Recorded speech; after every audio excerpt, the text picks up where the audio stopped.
Today's goal is to uninstall this battery bank. I know that sounds strange, but part of the refresh of this system after a few years of being online is to upgrade the system to replace the Schneider XW Inverter. Now, that XW Inverter was made in 2008 or 2010. Let's go out here and look real quick, and I will show you proof. And then I'll probably wind up skipping some of this, but there's the date that this was made. And so it still works, but it has some problems. One is if it shuts down for some reason, and there could be reasons for that to happen, it forgets everything it knows about battery, and it defaults back to flooded lead acid. And you don't want to run a flooded lead acid battery settings on this battery bank. And so it's about time we upgraded. And that's what we're going to do next. Disassemble and move this to a better place on the property, of course, and then start the upgrade process.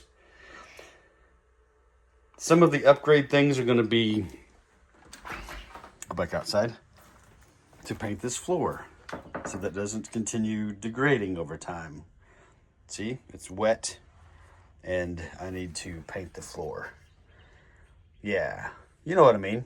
Upgrade time, refresh. All right, here we go. Sand the floor and paint it. That's the goal. I've got some cheap brushes, stirring stick, sander, 80 grit paper, a roller, disposable,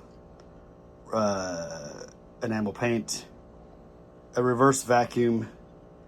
Now, I buy these cheaper brushes sometimes because enamel paint, I don't have to buy thinner if I can just properly dispose of the brush and the roller. There it is. So the first thing to do is to take the 80 grit, sand the floor, reverse vacuum, paint the floor, let it dry. Okay? We're going to beautify our spaces. Everyone get ready. Let's go.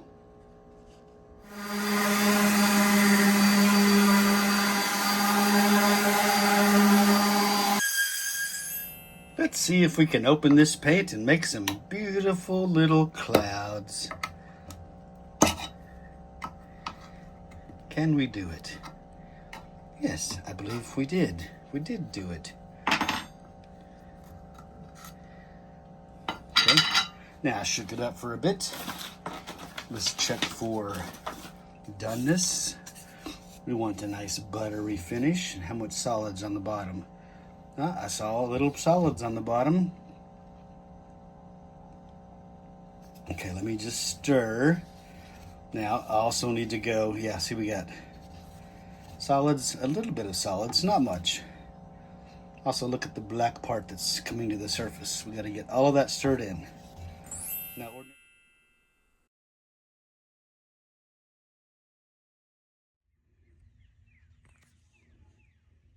all right, the grid comes in through that 50 amp breaker from number 2s that are about 300 feet away, number 2 copper, 300 foot distance. So the inverter size only needs a 50 amp breaker. I might increase that for the new inverter, and then the output of the inverter powers these loads. So I'm going to temporarily wire the input grid right to the load center there. All right. Let me go turn off some breakers and double check with the meter. We'll do that real quick. All right, the goings and the comings are taped off. I removed them, taped them off temporarily, put a wire directly through over to the main breaker here, the load panel. Hindsight, I could make this into a bypass panel by adding another double pole breaker there at 50 and using one of these slider plates. So I will do that. This particular plate is not for this box, but I will order one and then I can route it where I have inverter powering the panel or the grid powering the panel, but not both. And that way I'll have a bypass built in. I should have done that a long time ago. I mean, I do know about these. I should have put one there. It would have been a little bit simpler, but I'll undo this and I'll fix it. And these extra wires I have will not be wasted. All right, let's get to putting these covers back on and then go on to the next step. Here we go. This combiner box has actually got two groups of panels. 3 panels in series times 3. So the left charge controller and the right charge controller. So turn off all the panels. And I'm going to rearrange all of this for 2 strings of 10 panels. Yes, there'll be 20 panels altogether in this new system. So I think I'll just leave a lot of the wire here and then mark the new wire in a way so that I don't have to undo everything. And if I want to, I can put it back in smaller strings later. It all depends on what happens. So here we go. I'm going to turn off the breakers for now, and then that'll be another step to take later. Stand by. I always forget to show you how to shut these things down. First thing I did was I used the bypass bracket thingy that's built into the Midnight E panel for the Schneider XW inverter. Turn off the output power of the inverter, turn on the bypass breaker, which is mounted upside down, so when you push down it's actually on.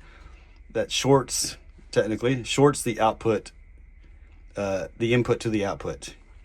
Then I turned off the input AC power. Then I turned off the inverter DC power. And I turned off all the charge controllers. Then the way I had wired this up was I had each individual eFlex battery on its own breaker. Turn those off. Then go inside and turn off the switches for each one. And then disconnect the DC power. Now, let me go get the dolly. Move each one of these to their new home. I have 8 of these eFlexes all together. They're getting consolidated into one group of 8. So, that's a separate video, but you'll see that soon.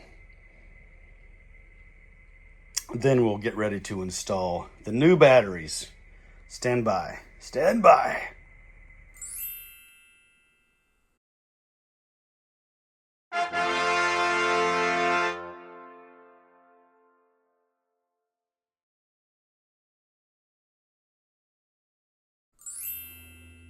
Okay, insert short video of loosening screws and stuff.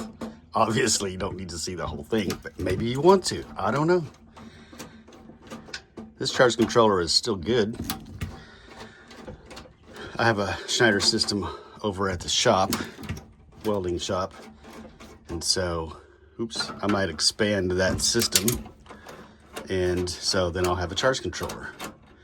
And it's always good to have an extra SCP, system control panel, in the pile. And you know this inverter is old, so one of the other old ones could go out.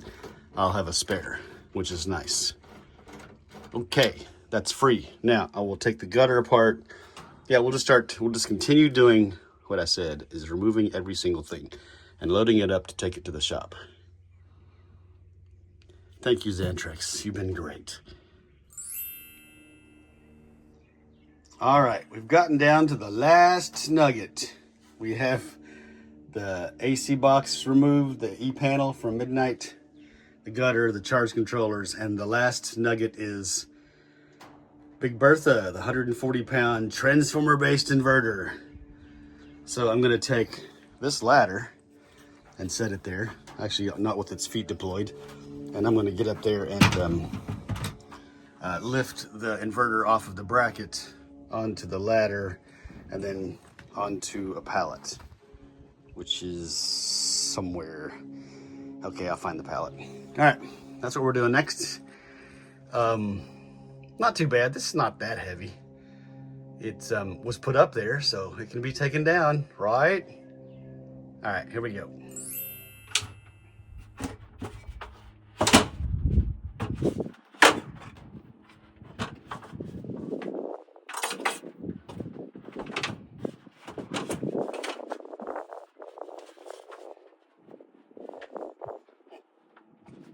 Didn't even have brackets on it.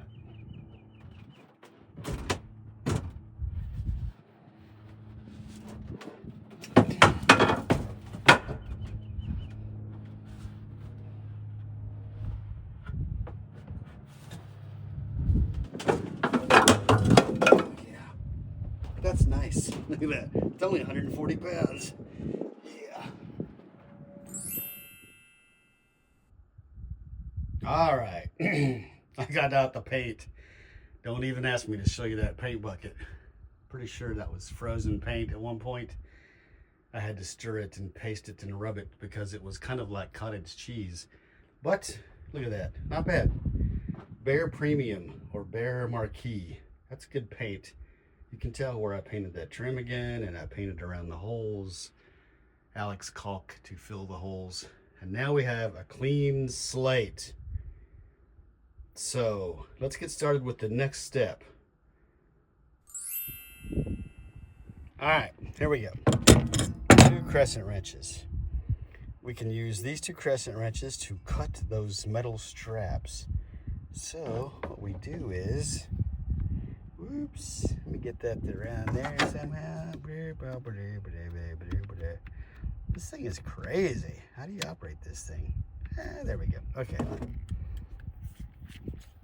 Gonna wind this crescent wrench up to a slot, about that, like that. And then I'm gonna wind this one up to a slot. And then I'm gonna put one of them here, down there. I'm gonna put the other one like this, and then bam, cut. Okay, that was brilliant, right? I mean, come on. Maybe not. All right. Saran wrap.